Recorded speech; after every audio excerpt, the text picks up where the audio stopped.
Hello everyone, we are talking about Nosferatu. We saw it over the Christmas break. It's been too long. And so here we are talking a little bit about Nosferatu. Okay, the first thing I will say is it gets better with age and it gets better with rewatch, which kind of sounds like the makings of a classic.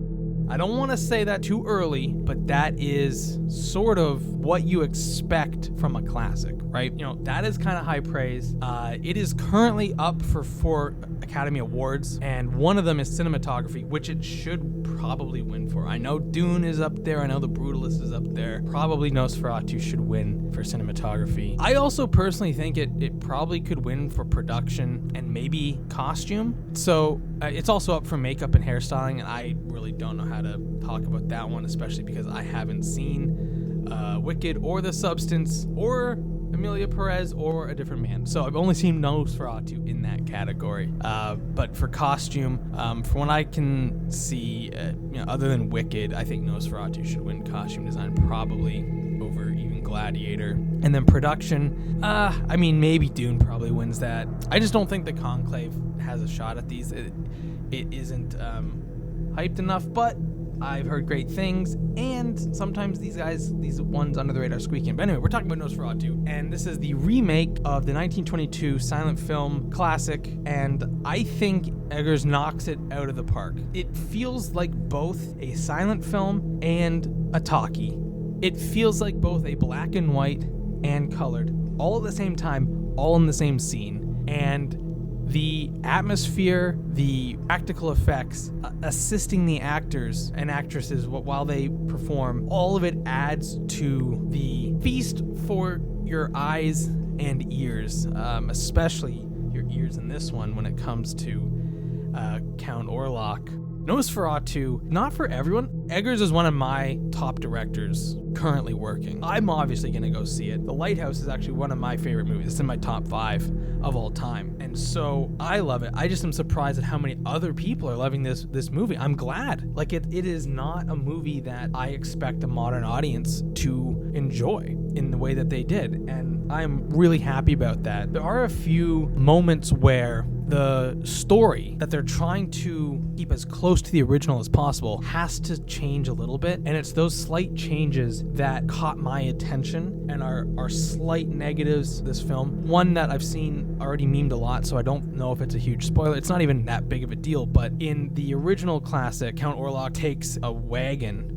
carrying his coffins to Germany. And in the Bram Stoker's Dracula, Count Dracula takes a boat to England. Now, in this film, because of how silly the original made it look when the Count is loading his coffin onto a wagon and then climbing in it and then like riding this wagon through Europe, Eggers opted to go with the boat scene from the Dracula novel, and it doesn't quite make sense because they kept the final destination in Germany. So there's stuff like that just kind of sticks out to me, but I don't think that's a big problem for people, and it's not even that big a problem for me. It's a moment as I'm watching, I'm like, oh wait, geographically, I do love maps. I'm just thinking about this. It's kind of crazy to think he's gonna go all the way to a port somewhere in Black Sea or in the Mediterranean, take a ship all the way up around and get to the north of Germany like that when he could travel by horse, considering one of the other characters travels by horse to get to him initially. So just stuff like that happens. Willem Dafoe's character has a moment that also feels like they're trying to keep it as close to the original as possible, but they don't really have a great way of setting up certain explanations, and so they just have him cut to the chase, if you will. Outside of that, though, it's beautiful. It looks great. I love the use of shadows. Obviously, the original played heavily with shadows because it's from 1922. They didn't have computers. They didn't even know what a computer that wasn't even a concept to them. The fact that they were able to achieve something in 1922 is amazing. It's astonishing, really, and that's why Robert Eggers is so enthralled with this film, I believe. And he really does try to bring that into the 21st century, and I think he does it. I literally think that he has captured the essence of a lot of those scenes. You can see a side-by-side from some of those scenes, and he has tried painstakingly to get these details right. Someone jokingly said it's like a Wes Anderson horror film. I don't know if I call this movie horror as much as it is like a gothic drama. Because to me, there aren't a ton of scares in here. Maybe that's a minus for you, but for me, there wasn't a ton of scares. There's like a few moments, which is good, and there's a few moments of just eeriness. In fact, one of the best scenes in this whole thing comes first act. One of our main characters meets the Count for the first time, and that scene, while not like jump scare scary, has you on the edge of your seat. There's so much tension in that scene. Acting is amazing in that scene. I'm actually surprised we don't see anyone up for Oscars for acting here, or directing, to be honest. Aside of that, it's not a true